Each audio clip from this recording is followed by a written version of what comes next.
Nenhum de nós sabe o que o futuro reserva, mas às vezes vemos reflexos do passado.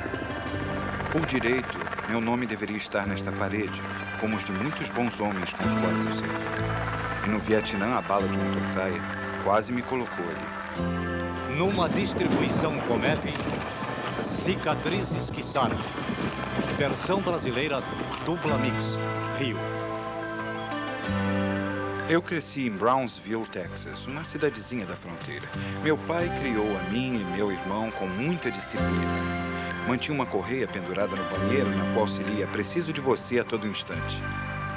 Eu gostava de trabalhar com as mãos, consertando coisas, sempre reformando carros e motores velhos.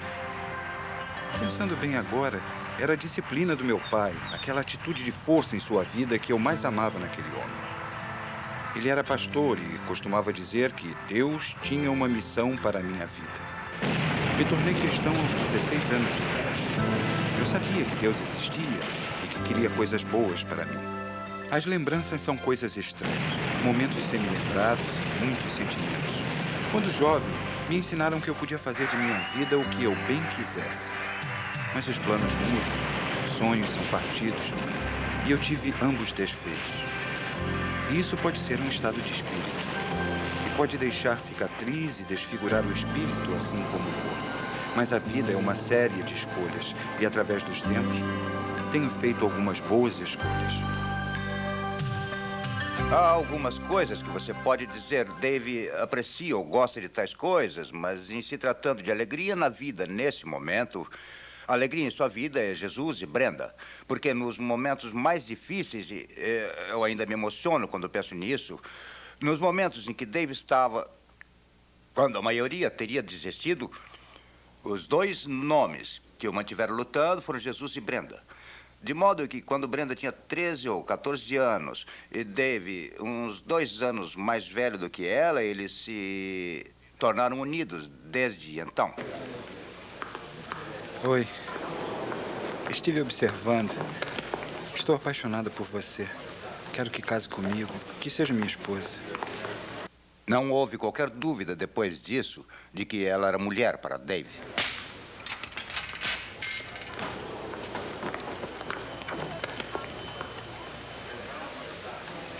David, se você me ama, vai esperar.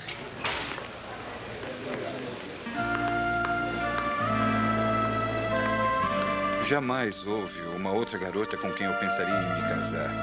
E assim que olhei para esta garota, eu disse: eu quero que ela seja minha esposa. E eu a pedi em casamento, ela me deu um tapa, mas claro, ela tinha 13 anos, não apreciou o pedido. Mas significava tudo para mim, para me levar a estabelecer o território em que eu queria entrar. Eu queria que ela soubesse que eu tinha planos para ela e, pela graça de Deus, ela se tornou minha esposa.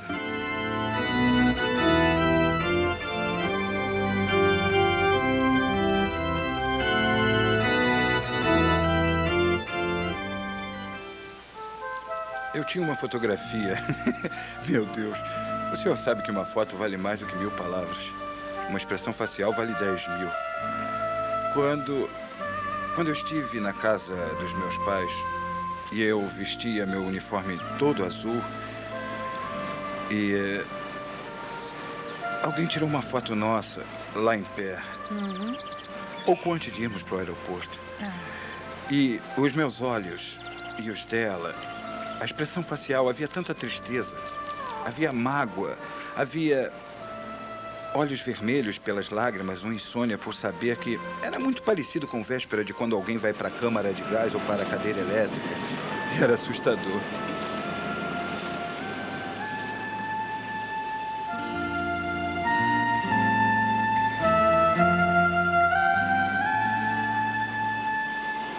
E eu me lembro de ter me despedido com um beijo em seus lábios, que sempre foram doces, muito doces. Estavam salgados pelas lágrimas. E havia tremor em seus lábios. Eu quase posso vê-las. Ali, as lágrimas. E eram tão reais. E a agonia.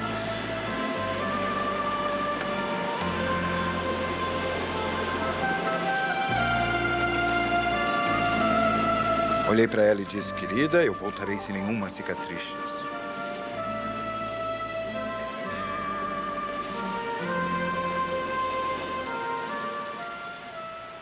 Vietnã. Falo muitas vezes sobre isso, conto a história para muita gente. Mas quando me sento e reflito assim, é tão duro que às vezes eu não consigo dizer tudo realmente. Tudo parece gráfico demais. E quase sinto o cheiro da minha carne queimando. Sabe, eu nunca fui chegado às bebidas ou às drogas, mas se eu não conhecesse Cristo, francamente eu estaria embriagado agora. Na tentativa de suportar. Porque isso levou embora a minha identidade.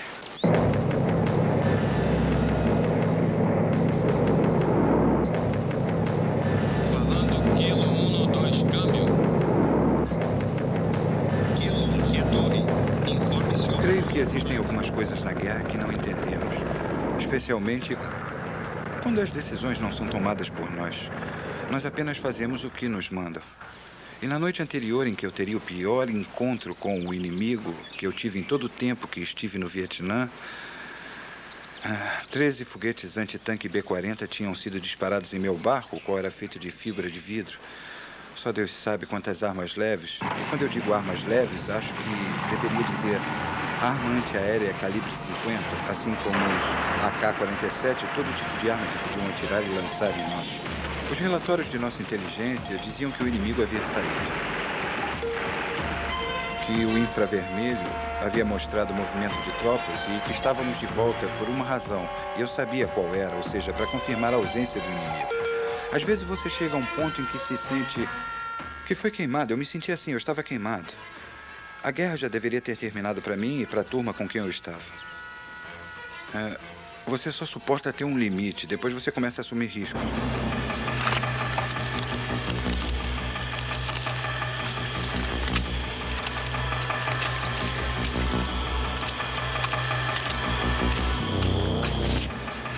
Começamos a nos aproximar da área onde tínhamos enfrentado o inimigo na noite anterior. E eu estava recordando, meus pensamentos eram: puxa, o meu rosto estava inchado, estava latejando por causa do corte que um fragmento de granada havia feito na noite anterior. Os pontos doíam. Eu não me sentia bem, eu não queria estar ali. Não iniciei a guerra e sabia que eu também não iria terminá-la. Não importa o que acontecesse comigo, eu não iria terminá-la.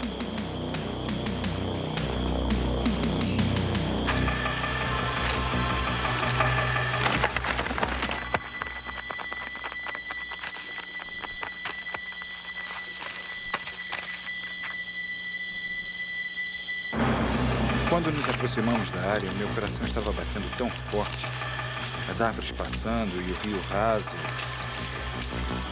E nós chegamos ao local das coordenadas, onde o inimigo estaria.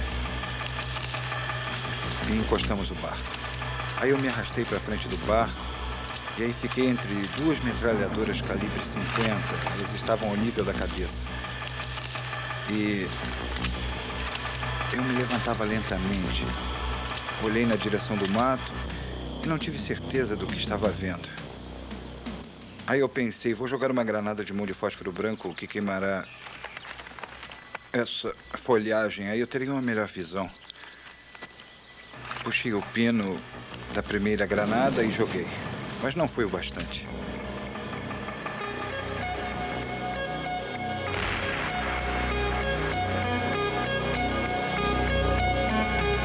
Peguei a segunda granada, retirei o pino, joguei a mão para trás para arremessar e faltava mais um segundo para isso.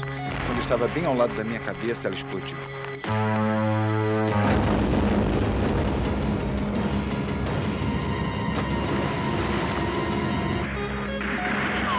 Senti minha vida se afastando de mim. Estava indo embora com todas as batidas do meu coração. O sangue estava indo, a pele estava indo. Senti dormência, mas não senti nenhuma sensação forte de queimadura. Não naquele momento. Isso ainda estava para vir. Minha primeira experiência com Dave após o ferimento, quando eu soube o que havia acontecido, eu havia discutido com o oficial da Marinha que veio nos falar a respeito. Eu tinha tudo aquilo em minha mente sobre o que o fósforo branco podia causar. e que ele tinha cerca de 38, quase 40% de seu corpo. Todas essas coisas eram apenas fatos, entende? E fatos são uma coisa. Mas quando você entra na ala dos queimados do Centro Médico Brooke do Exército, não são fatos, é carne viva. Não existe um outro jeito de descrever. De modo que eu estava sentado lá. Eu estava lutando, não apenas com minhas emoções, era meu irmão. E ele estava... Vocês sabem, com feridas e cicatrizes, desfigurado. Não era apenas isso, mas 2 semanas antes de ficarmos sabendo de sua tragédia, aqui mesmo em Fort Worth, eu atravessava de carro uma ponte. Eu jamais esquecerei aquele dia. Eu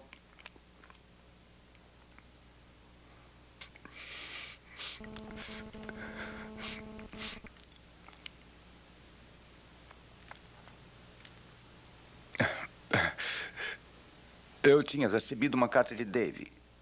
E em sua carta ele dizia: eu sinto que você é atingido. Só espero que seja pelas costas. E então eu tive que ler aquela carta. Ela estava em minha mente quando eu atravessava de carro a ponte. E comecei a chorar. E não conseguia. Eu tive que parar no acostamento, pois não conseguia dirigir. E eu disse: Deus, o senhor precisa cuidar do meu irmãozinho.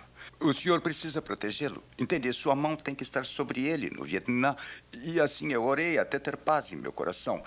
E eu jamais esquecerei. Eu declarei, eu confessei, eu tive verdadeira fé. E eu disse: ele vai voltar sem nenhum arranhão. O lado direito da minha cabeça era apenas crânio. Estava estraçalhado até os ossos. Até no meio do meu rosto e nariz. Tudo tinha saído como vocês podem ver. Eu posso traçar uma linha direta por aqui. E aí vem por aqui. A explosão e o calor levaram todo o lado direito da minha cabeça. O aplique fica no topo da minha cabeça e a orelha de plástico. Tudo isso foi totalmente arrancado. Não sobrou nada. Brenda estava em pé atrás de Dave e massageava seus cabelos porque isso o fazia sentir-se bem. Ele levantava as mãos assim, porque ambas tinham ficado extremamente queimadas. Se ele as abaixasse, o sangue verteria todo, sabe? Por isso tinha que mantê-las erguidas assim. E da metade de seu crânio, o rosto abaixo, a pele estava toda mole. E eu não sabia na ocasião, mas era pele de porco. Eles me retiraram da margem do rio através de Saigon e me levaram para o Japão e eu fiquei deitado em um leito.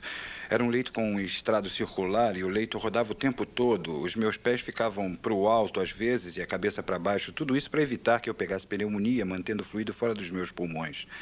Um dia eles pararam a minha cama e eu fiquei nivelado, rosto para cima. Eu pedi a eles um espelho. Eu queria ver o que havia sobrado. O medo era tão intenso. A curiosidade exigia saber, precisava saber da minha aparência.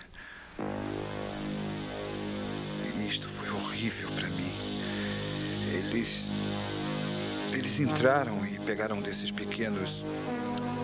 Não sei como eles o chamam, um pequeno espelho parecido com um prato, de modo que o côncavo, você sabe, amplia as coisas, entende? As garotas usam para colocar o blush, delineador, outras coisas.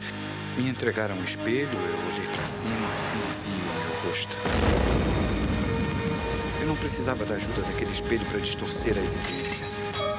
A mais desoladora sensação de abandono. Eu estava sozinho agora. Senti como se Deus tivesse me esquecido. Aquilo não era mais eu. Não era eu. Aquilo era um monstro horrível que faria Fred Krueger parecer bonitão. Não conseguia lidar com o que vira. E aí tentei me matar. Arranquei o oxigênio, joguei a cabeça para trás e esperei a morte. Aí eu fiquei com fome. Foi o tubo errado. Vomitei o almoço. Ainda bem. Ou eu teria perdido a chance de viver esses 23 anos. O medo mais intenso que já senti foi o da rejeição. E acho que pude pressentir isso, pois havia um homem no leito ao lado do meu. O pobre coitado não tinha pele. E essa é uma das razões por que as pessoas me perguntam: você atribui isso a Deus ou você sente como se tivesse feito algo errado? Não. Eu ainda tinha parte da minha pele. E ele estava condenado à morte. Ele não tinha pele porque não havia banco de peles. Nenhum lugar para conseguir pele. A esposa dele entrou, arrancou a aliança do dedo, jogou-a sobre os pés feridos dele e disse: você está me embaraçando. Eu não vou poder andar pela rua com você. E eu pensei: meu Deus, Deus, como a Brenda vai reagir. Afinal, ela é uma adolescente. E aí ela entrou firme por aquela porta. E eu pude vê-la assim que entrou. E havia enfermeiras para ampará-la no caso dela desmaiar. Olha, eu estou sendo o mais sincero possível. Eles estavam lá para ampará-la, pois caso desmaiasse, ela não ficaria embaraçada e nem eu ficaria ofendido. Meu cunhado entrou e desmaiou. Isso não me ofendeu, eu até que gostei. Eu achei divertido, né, querida? Os seus olhos subiram e ele foi pro chão. Por outro lado, eu jamais gostei mesmo de cunhados. Mas foi uma tremenda experiência para mim ver Brenda entrar por aquela porta. Quando ela entrou, foi um momento da verdade ou das consequências. Ela poderia olhar para mim, sair e dizer: eu não suporto, eu não quero isso, ele não é mais meu. Ou poderia ser o princípio de algo fenomenal e maravilhoso. Queria ser a chave da minha recuperação. Do meu ponto de vista, quando você entrou pela porta, meu coração não queria parar, pois eu não sabia o que ia acontecer.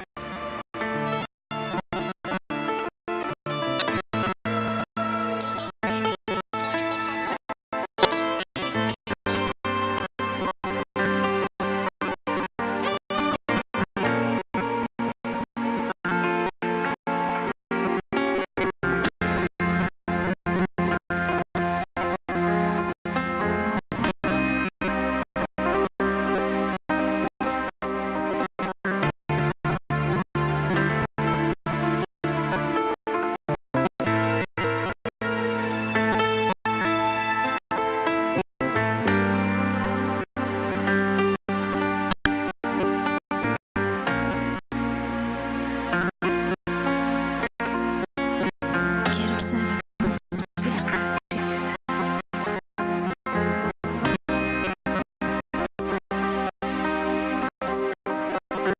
Bem-vindo ao lar.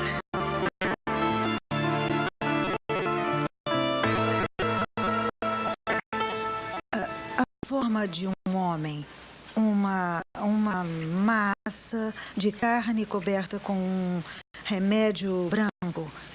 Ele parece mais um homem das neves do que uma pessoa de verdade. E me lembro de ter dito a ele: seu abominável homem das neves, te amo. É verdade.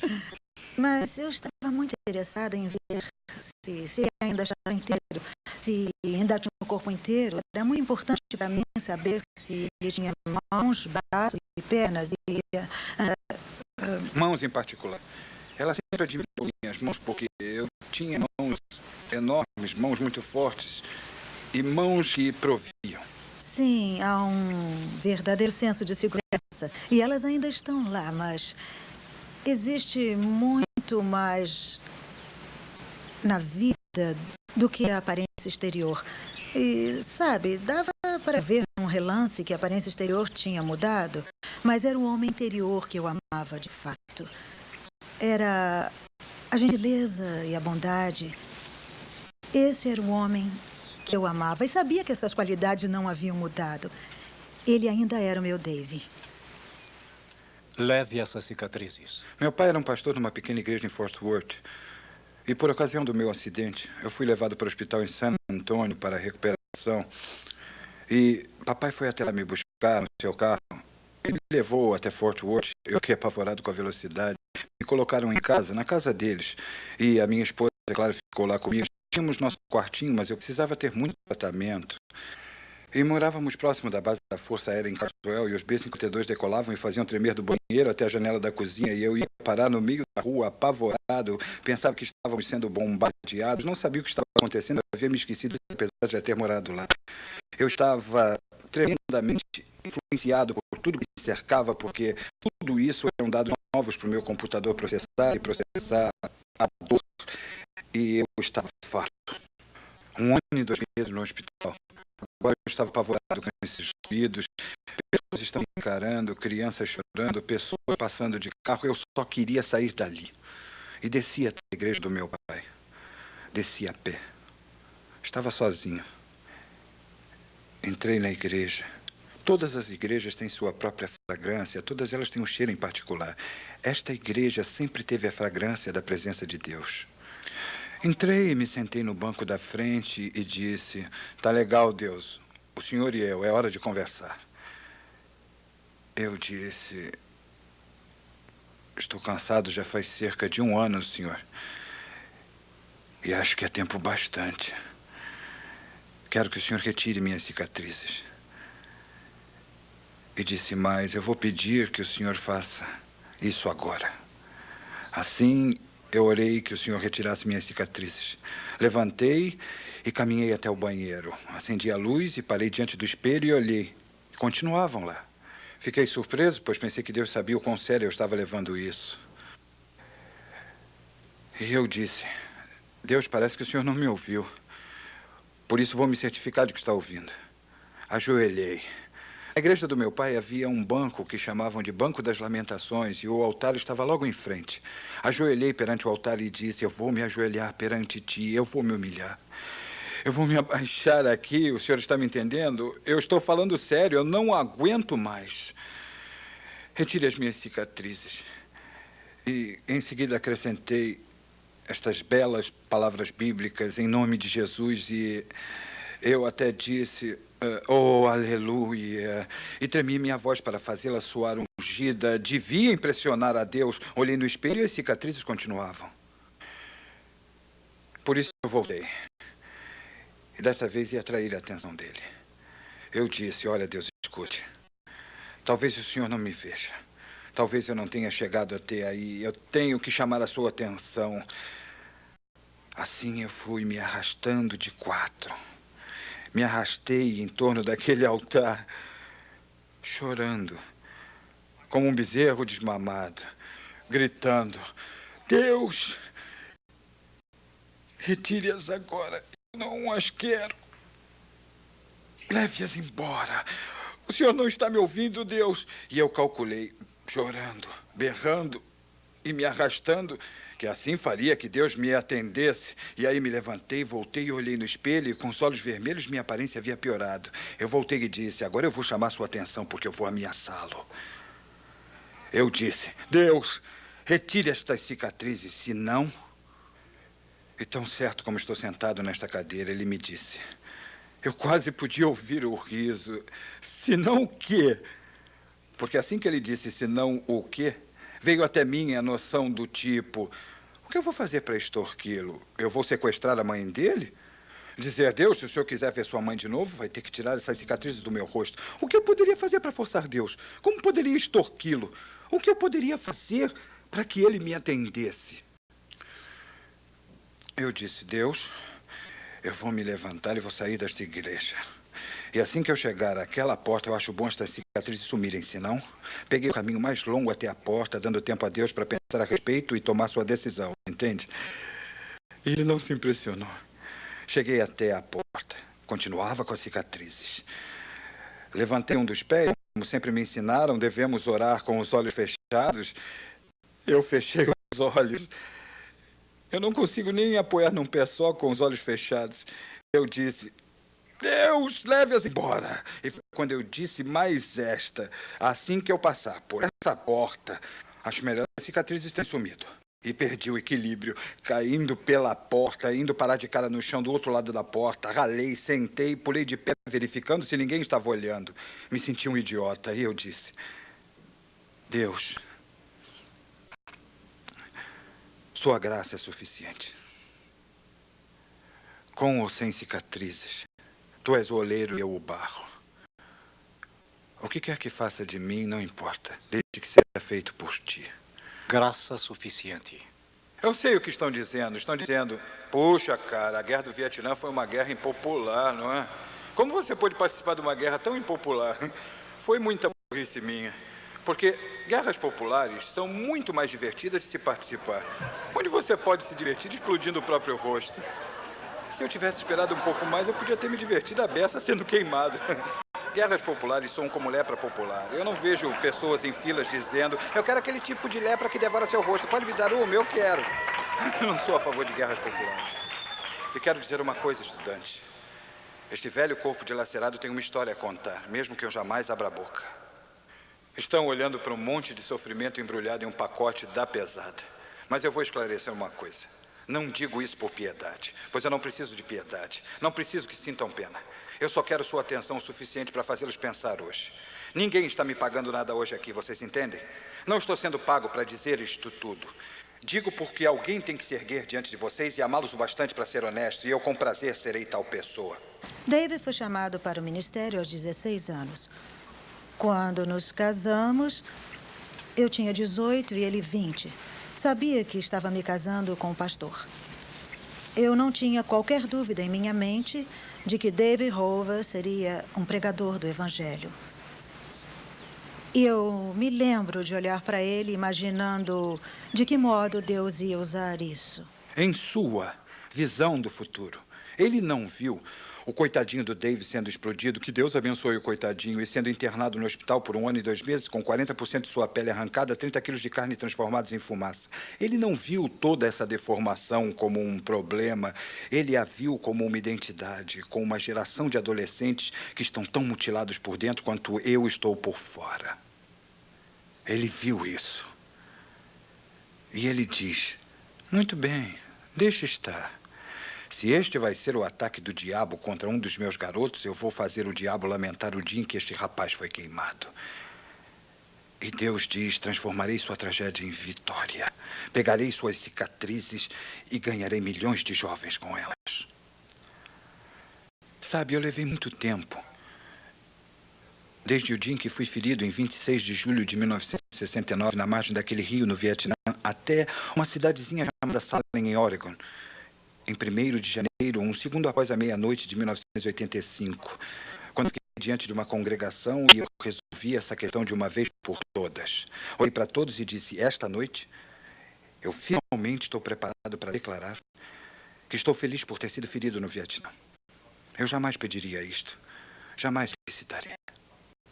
Mas porque agora eu posso ver que Deus vai usar isto para algo maior do que eu aceito alegremente. E a partir daquele dia, a partir daquele momento, parei de me preocupar. Não me importava mais. Eu descobri que o que ele tinha me dito antes era verdade, só que levou muito tempo para entrar na minha cabeça dura. Quer que ele tivesse ou não dado minhas cicatrizes, a sua graça é suficiente. Este espinho na minha carne não importava. Será que as cicatrizes são necessárias? Eu pensei bem. David sempre diz: eu falo uma linguagem universal.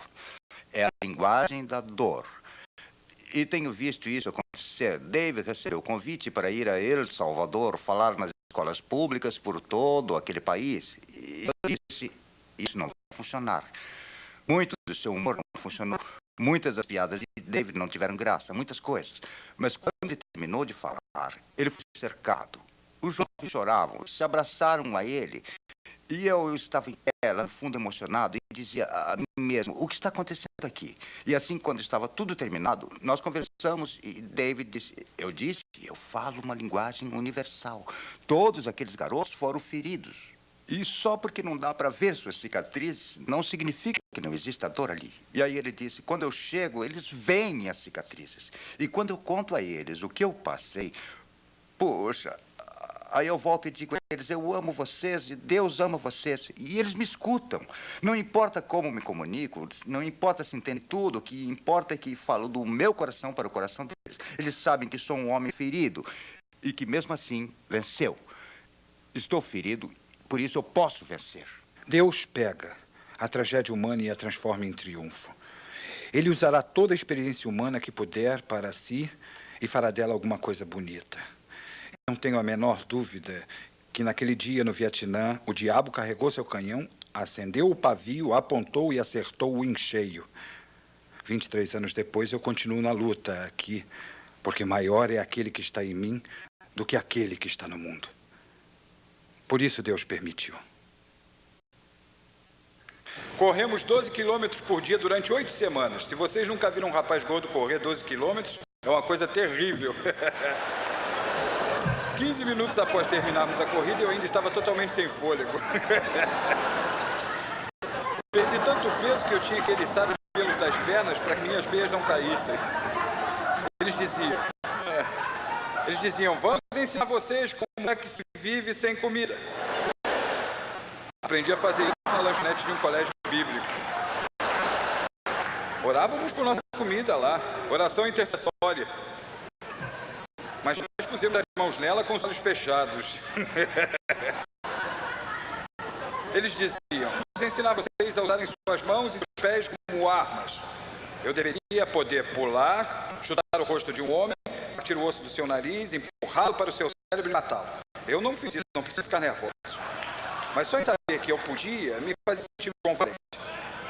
Aí eu descobri que teria que achar um João Bobo para deixar eu chutar o nariz dele para dentro do cérebro.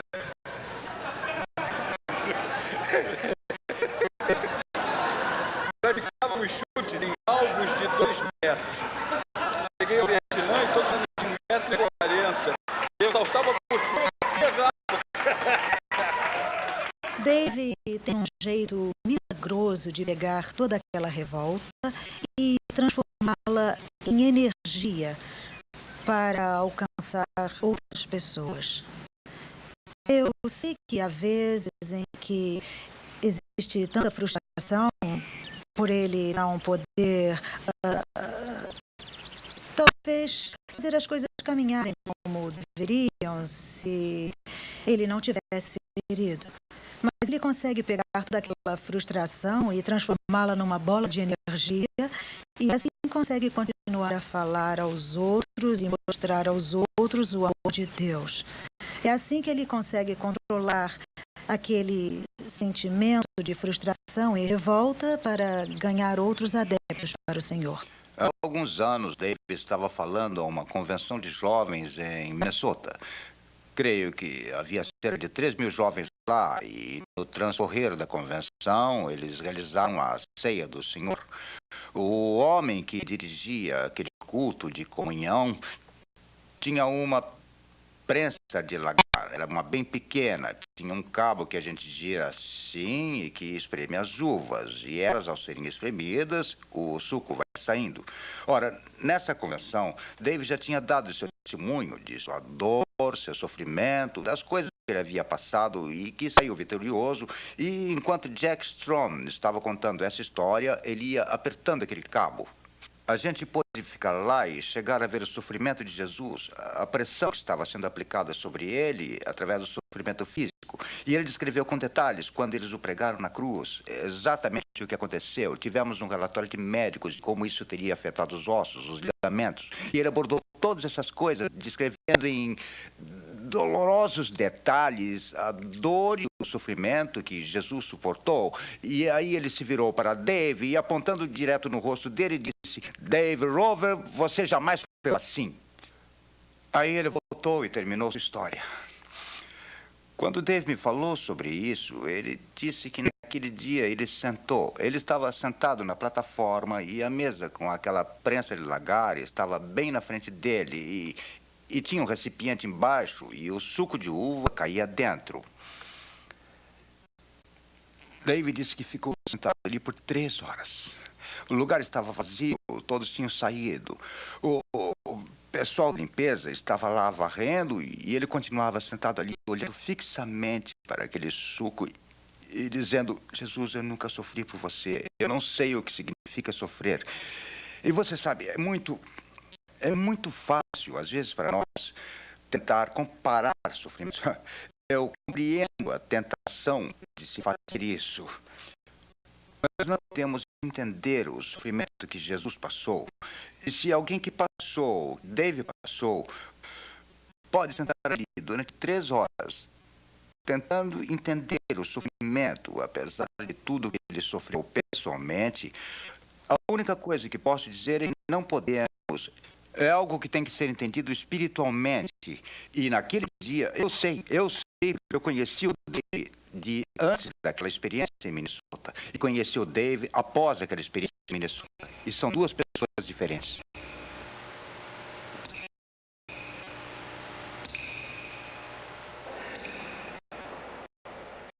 Foram os dias mais terríveis da minha vida, por medo do que presumi ser a iminente rejeição. Quantidade alguma de oração ou de desejo parecia ser capaz de tirar as cicatrizes do meu rosto ou de fortalecer os meus dedos retorcidos. Mas alegro-me em dizer a vocês hoje que não importa a condição que meu corpo ficará daqui para frente, tendo o Senhor Todo-Poderoso como testemunha, o espírito deste homem Não tem o menor sinal de cicatriz, porque o grande médico Jesus fez nele um notável trabalho de cura. E declaro a ele esta noite a minha mais profunda gratidão. E que Deus os abençoe, que vocês apreciem a cruzada Billy Graham. Louvado seja Deus.